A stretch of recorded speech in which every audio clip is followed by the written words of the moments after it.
号码不能为您提供服务。别打了，你再打下去，你的心情就会跟这菜一样凉下去的。对呀，缺个人又能怎么样呢？拨的号码不能为您提供服务。不好意思啊，今天奥特莱斯特价来晚了。哎，都等我呢，真是好姐妹。是啊，既然来了，就一起吃吧。哎，卓远呢？怎么不见卓远啊？这个家伙迟到太晚了，我们把他开除了。不行，我一定要问清楚。你坐下。我知道你咽不下这口气，可是我舅妈把你这个宝贝女儿生下来，不是为了看别人脸色的。我只想问个究竟。你还不是心里放不下她，找一个借口去见她？他就是生活在一个谎言的世界里，你就把他当成泡泡，吹了就算了呗。根本就不了解他，说不定他都有孩子了呢。不拒绝，不主动，不负责，典型的3不男人。听我的，离开他。我知道你现在心里很难受，可是见面是罂粟，只能缓解一时的痛，越见就会越上瘾，最后呢，是长久的苦。我根本没打算跟他分手，因为我爱他，跟你，甚至跟他，跟任何人都无关。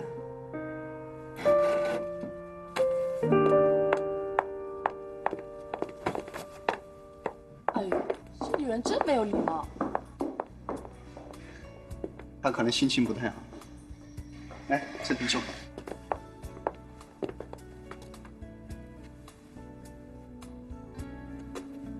男人和男人就是不一样啊。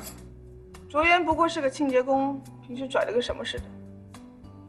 有些人看到美女，腿都软了。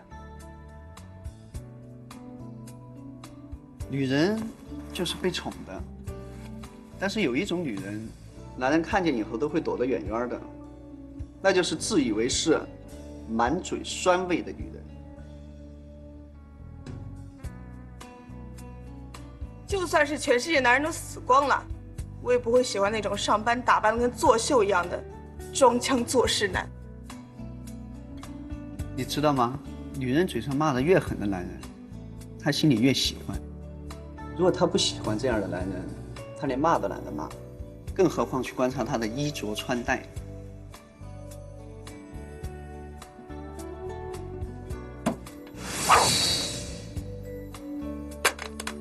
骂你还荣幸了是吧？荣幸自治。好了好了好了，你们俩别当着我们的面公开调情好吧？服务员。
来这干嘛？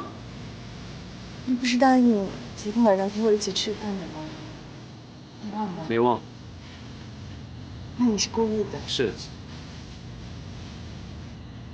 怎么了？发生什么了？我就这样一个人，我要有我自己的私人空间，我就是不需要跟你那些朋友们见面。这我知道，他们说你不值得信任，不真诚，不努力，不认真。才看出来吗？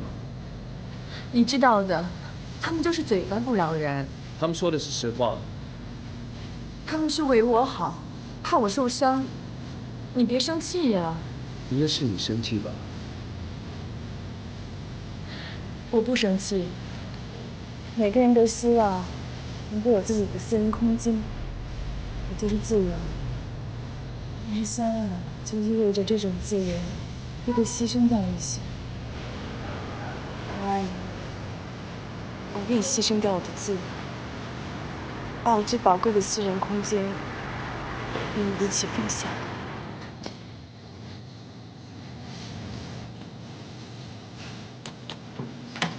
我相信，总有一天你也会敞开你的心扉，打开你的空间，我们相爱在一起。也许那个时候我们会结婚，有宝宝。我相信我们的宝宝有一天会看到他的爸爸，抱着妈妈，握着他的小手，一起出席在聚会上。今天出现在大街小巷。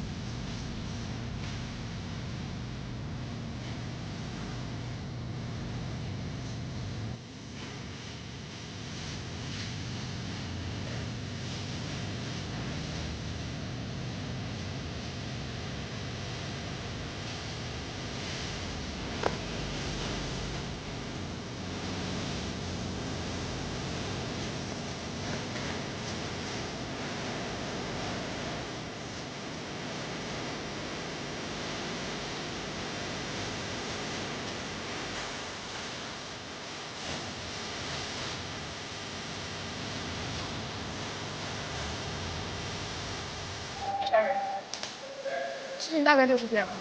当时场面几乎混乱，所以我们创意部认为应该重新调整计划。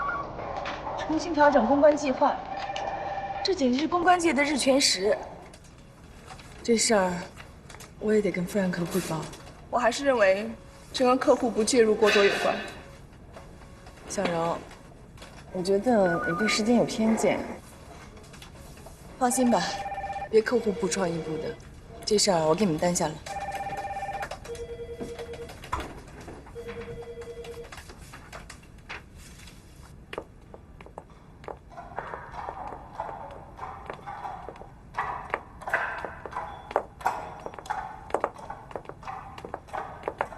Frank 刚刚离开，如果Cherry有急事，可以在这里等。谢谢。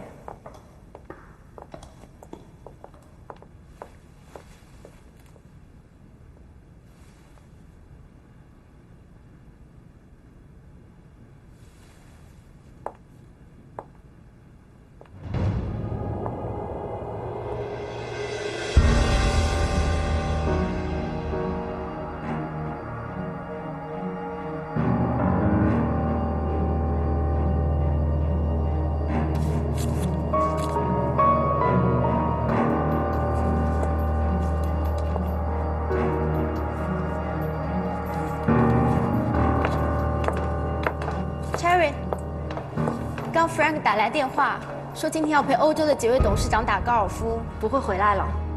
啊，好。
结婚了，还有2个孩子。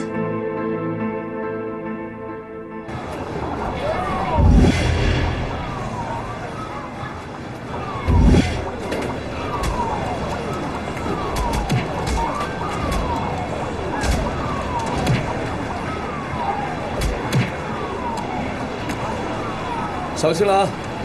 我要使用我的大绝招了啊！你有没有点同情心呀？没有。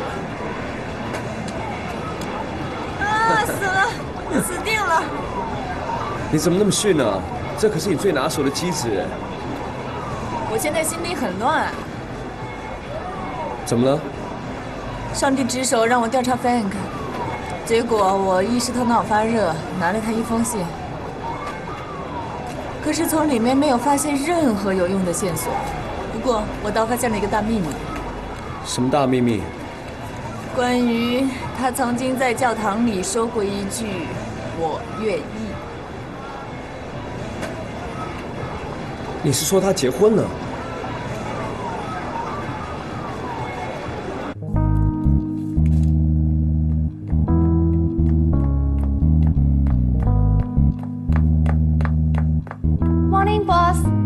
？Morning, CC。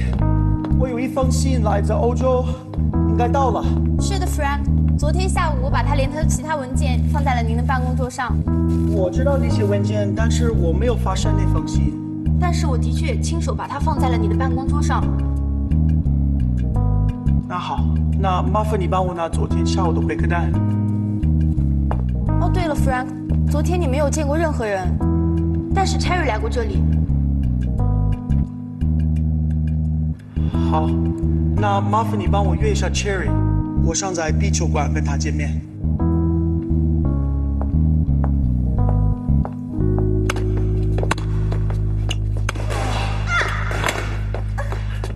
是吧？等一下。来。你听说关于运动的比喻吗？没。Soccer 是最美丽的情人。因为你一直追在他后面，一直碰不到他，碰不到的就很少。Volleyball 是最讨厌的亲人，因为谁都不想把他留在他这边。Rugby 是最 soft 的亲人，因为谁都想把他扑倒，压在身体的底下。壁球，你知道壁球是什么吗？知道。壁球是最狡猾的亲人。因为你永远猜不出他这一去怎么回来。你看，小心！哎呀，是最暴力的情人吧？我要再被抽几次，铁定成白痴了。当然不，你很聪明。我的运动神经真的很不发达，所有的球都跟我没有缘。就这个壁球，简直就是十面埋伏。弗兰克。我能不能？好好，我来教你。你知道怎么对付这个情人吗？来，其实很简单，打壁球和做人是一样的，要忠诚，不能背后做坏事。You have your eyes focused on the ball, loyalty。不管他从哪条路线过去，从哪条路线飞回来，你一定要。眼睛1秒钟都不能放过他！来，你发球，你直接跟我说一声吧。你看，被人在背后拔一刀是多么痛苦的事情。你要是忠诚于这个球，一直盯着他的路线，你一定能打得到他。如果你对于忠诚和背叛有什么感悟，你随时都可以来找我。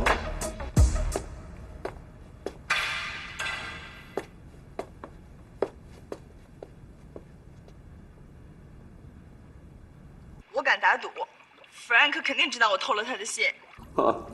那技术那么好啊，可以控制那个球集中于哪一个部位？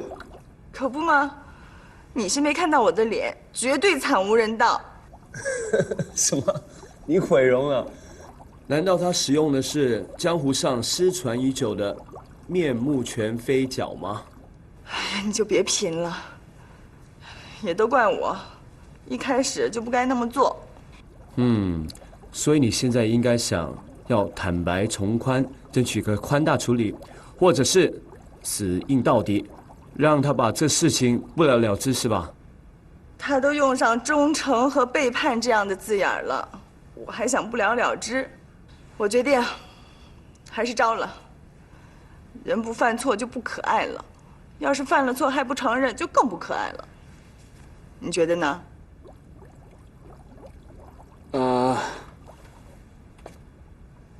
只要你心里舒服就可以了。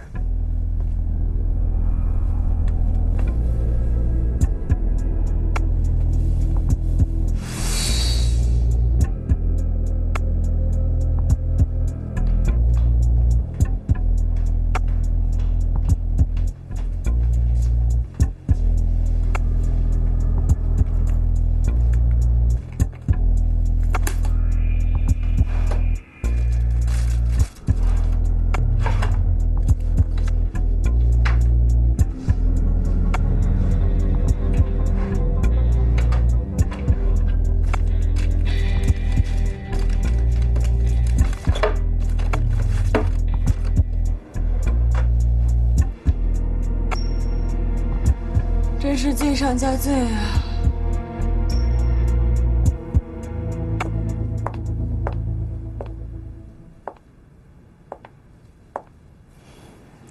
就说信是我拿的，就说信找不到了，就说虽然我什么都知道了，但是我谁都不会说的。夏夏加油，加油！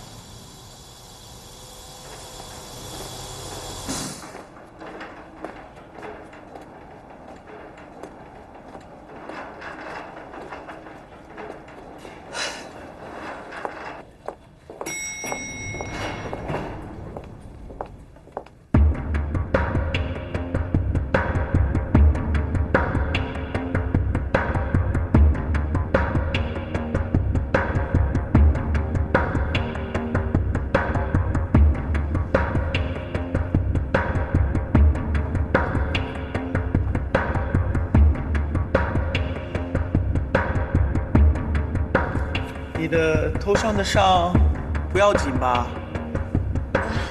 要是你还想休息几天，就算是病假，工资我们会正式给你发的。没事没事，我身体结实得很，再大几天也没关系。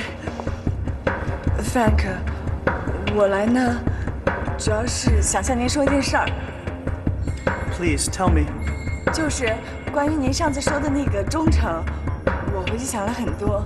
我觉得吧，忠诚虽然不能像屈原那样投江，不能像关羽那样单刀赴会，但是至少应该说句实话。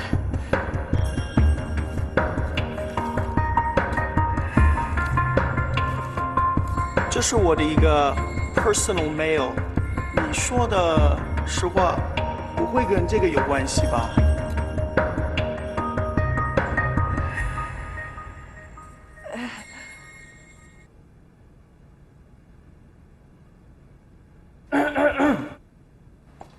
嗨，哎 ，Frank 的信是你放回去的？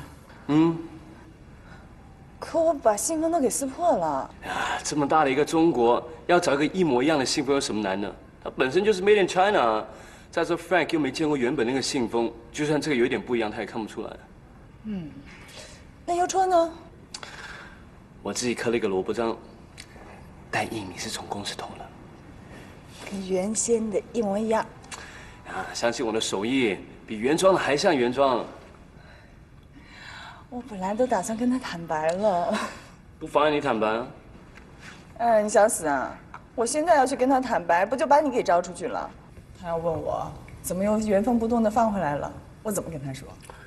你就告诉他，我昨晚是刘谦的 fans， 给他编了一个戏法呗。你怎么就不明白我的意思呢？我天生比较迟钝，不懂得观察吕总监脸色。不好意思啊，这么久以来一直让你包容我，要不以后你就别惯我了。你没事吧？想吵架呀？还是被你看出来了。你看，其实我们的沟通没有想象中那么糟糕嘛。卓远，你适可而止啊。怎么，拒绝和我沟通了？是不是你这句话也能理解为想跟我一刀两断了？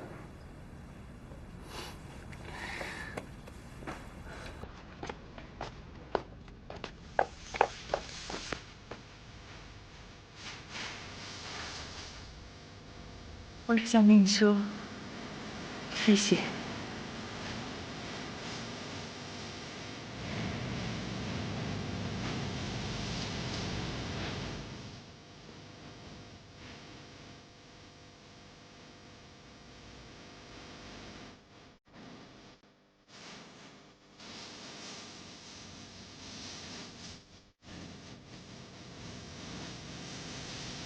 我们分手吧。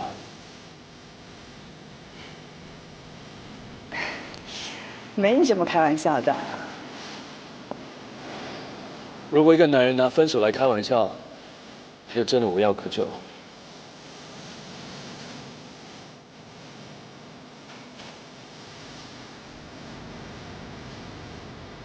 公娜，你总得给我个理由吧？我必须和他分手，这是我现在唯一能够为我们感情所做的事。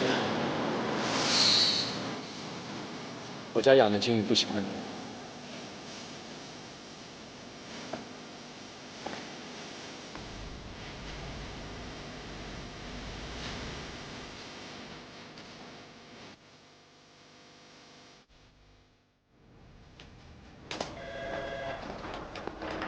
谢谢。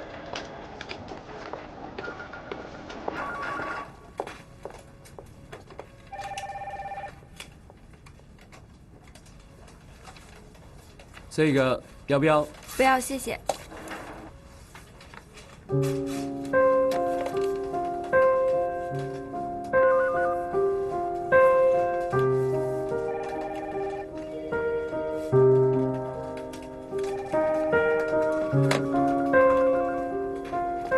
借我过一下啊。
你觉得随便一个理由就可以让我乖乖离开吗？你别忘了，一直以来我都是好奇心旺盛的吕笑笑。现在是卓大爷的工作时间，不接受任何的提问。今天你要不给我个理由，就别想工作。你想我说什么？我知道你跟我分手一定有不得已的原因，我没有逼你跟我和好，但你要告诉我，是不是有我不知道、看不见的障碍挡在了我们面前？你又觉得自己是个悬疑剧的女主角啊？我说你怎么自我感觉这么良好呢？很简单，就4个字：没有理由。爱情就跟分手一样，今天我卓大爷高兴就爱，不高兴就分，就这么简单。OK？ 以前我跟你说过的所有话，从现在开始都过期作废。你可以考虑，要不要在琅琊继续待下去？到到现在我都记得，到琅琊的第一天你跟我说的那些话。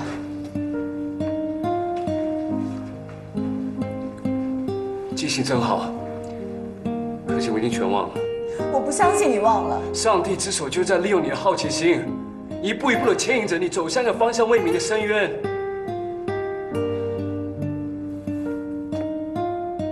你可以放弃这个游戏吗？你真的要我这么做吗？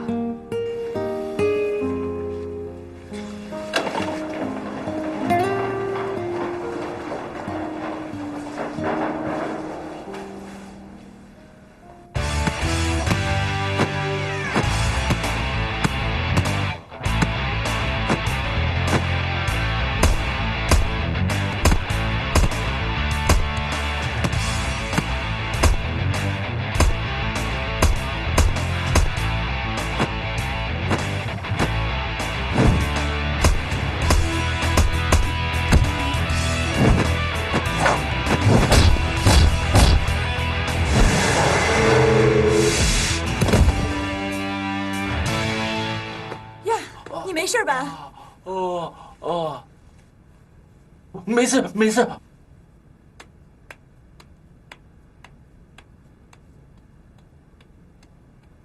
那还真不好意思。没事儿。你好像瘦了些啊？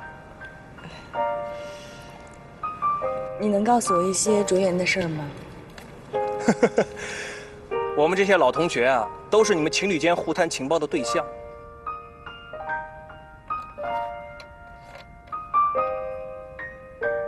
卓妍为什么到琅琊当清洁工呀？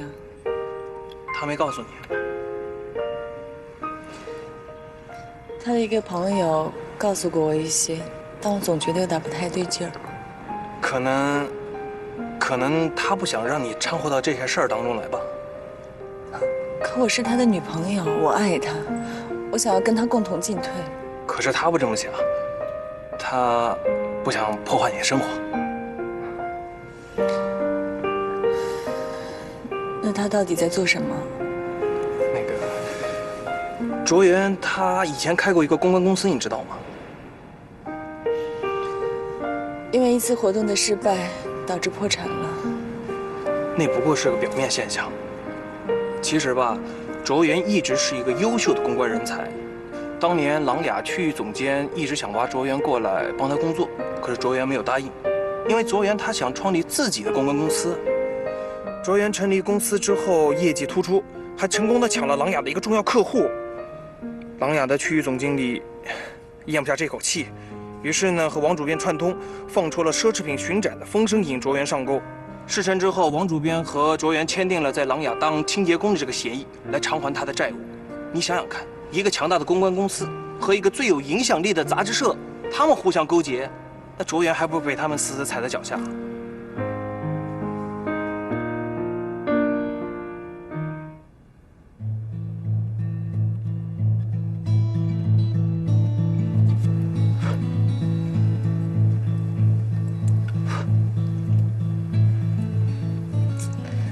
卓妍真可怜，姐，怎么能帮帮她呀？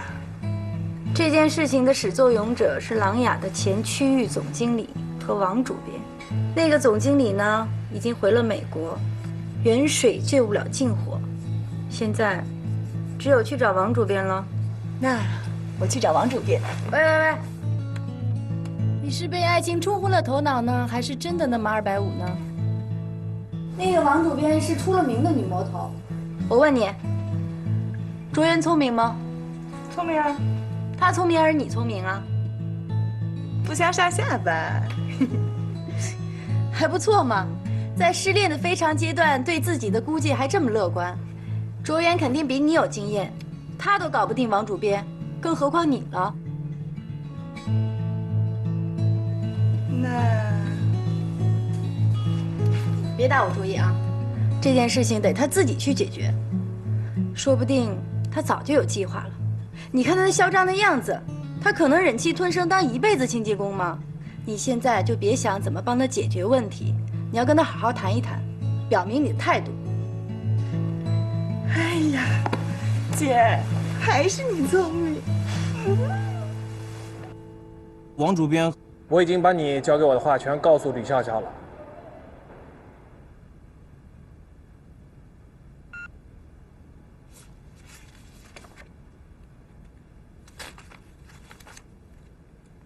奈斯利推出的产品贯彻了他们一贯的品牌理念，把美丽带给女性。这都千篇一律，不知所云嘛。这是我们创意部的事情，你们客户部就不要操心了吗？你们给媒体的公关稿没有把握住核心信息，完全没有体现出客户所想要的重点。我相信，我们最起码比一个客户经理懂得如何遣词造句，如何运用语言的魔法，如何和媒体打交道。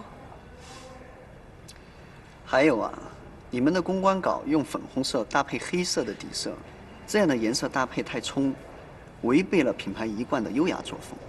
我在琅琊工作5年，每个月买7本时尚杂志，你还跟我说什么品味、什么优雅，我能不知道吗？你这个人最大的问题就是个人穿衣过于拘束，名牌穿在你的身上还是名牌，崭新的奢华。你现在最需要的是把一件3万元的衣服穿得跟睡衣一样简单。你穿皮草的下面可以尝试穿牛仔裤，甚至是睡衣，而不是昂贵的晚礼服。你要去尝试一下各种材质的混搭，利用柔软的针织物去冲淡皮草的奢华。你远远没有做到从有到无。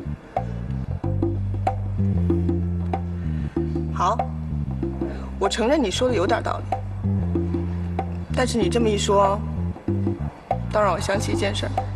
我知道你现在心里想的是，像我这种人对时尚了解一清二楚，一般都是娘娘腔或者同性恋吧。聪明 ，Mr. Gay， 你的确在这方面有异于常人的敏感。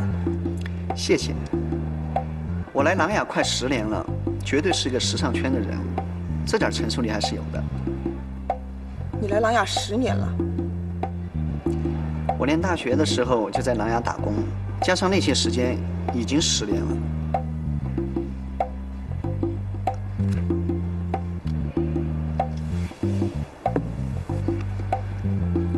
你知道以前管理核心资料库的人是谁吗？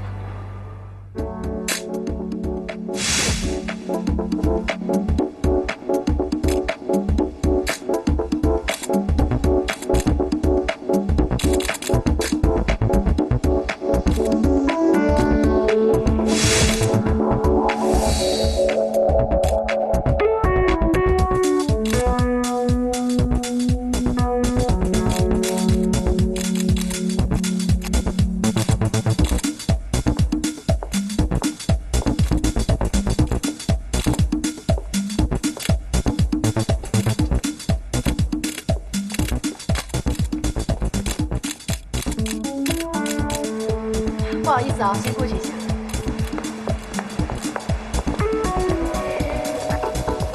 谢谢。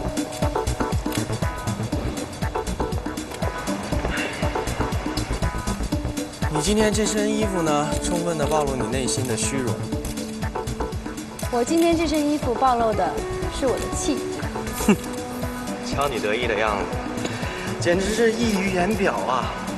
没什么好掩饰的，我马嘉祺就是有这个得意的资本。马嘉祺也有不能明摆出来的资本。哎，我这样看着永神说话要维持多长时间啊？晃得我眼睛都花了。是模特们白花花的大腿晃得你眼睛花了吧？哎，我纠正你一点啊，你还算不上我的得意。现在还没有到最后关头，下定论言之过早。嗨，今天好漂亮啊！谢谢，你也是的。哎，我还有事，我先走了。好，去忙去忙。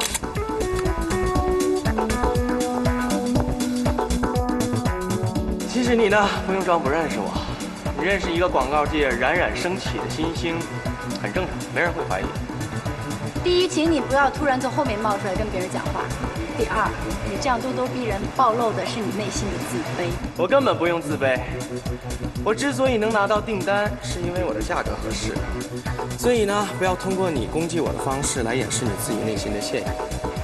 你这样揭穿我，更暴露了你内心的遗憾和不甘心。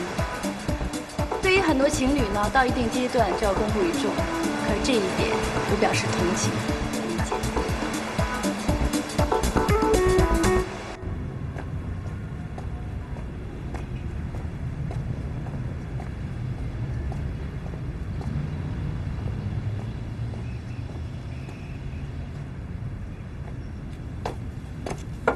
下车，不许坐我老婆身上。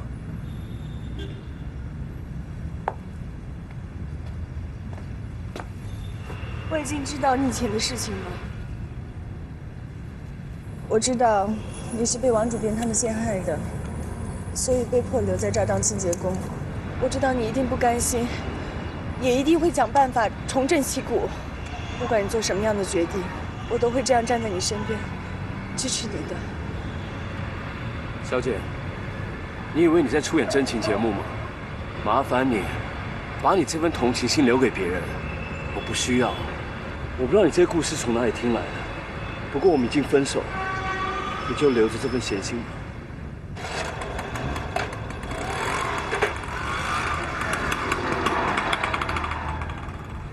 吧。啊，这个男人是长城光辉公司的总经理黄凯。这家公司呢是专门承办活动的公关公司，从来没有跟我们琅琊合作过，这次是第一次。他跟马嘉祺是什么关系啊？具体什么关系还不太清楚，但是这次这个公司承办的是典雅的新闻发布会，而这个品牌呢是由马嘉祺登记的。我想很有可能马嘉祺是收了黄凯什么好处，然后才把承办权给他的。那你觉得他们两个看上去关系如何？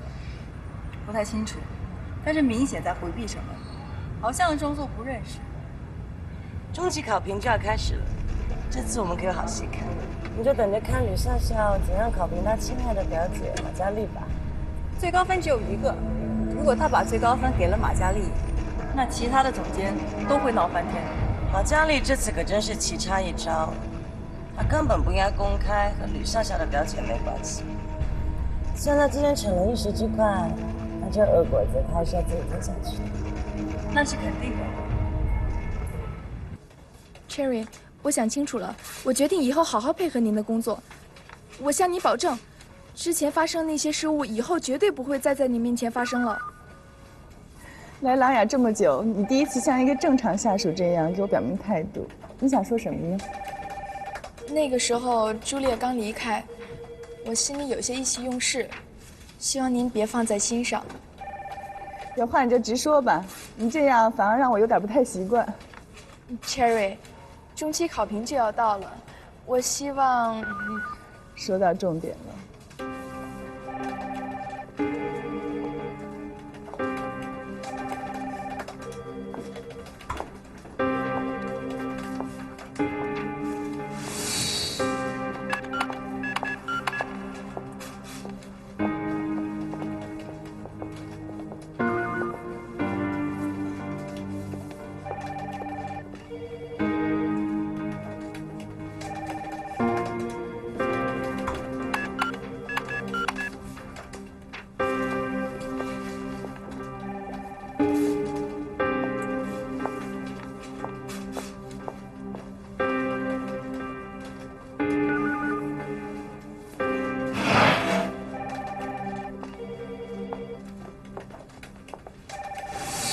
那我先出去了啊。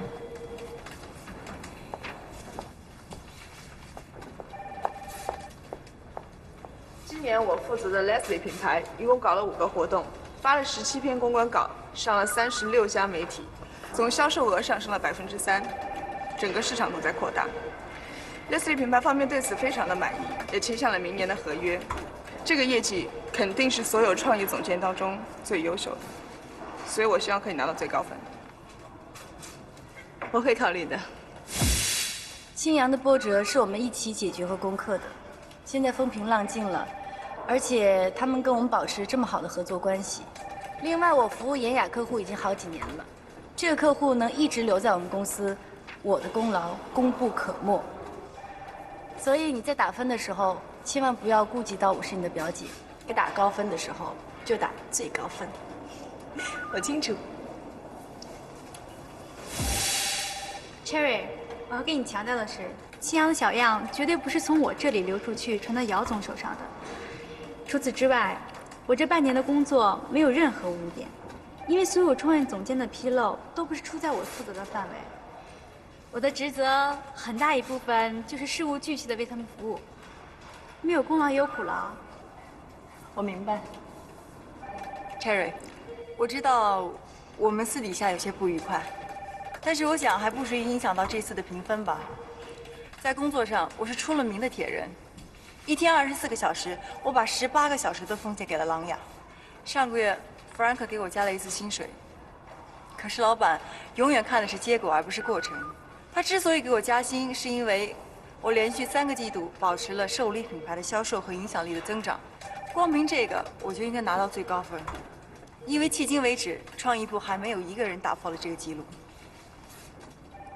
你说的我会考虑。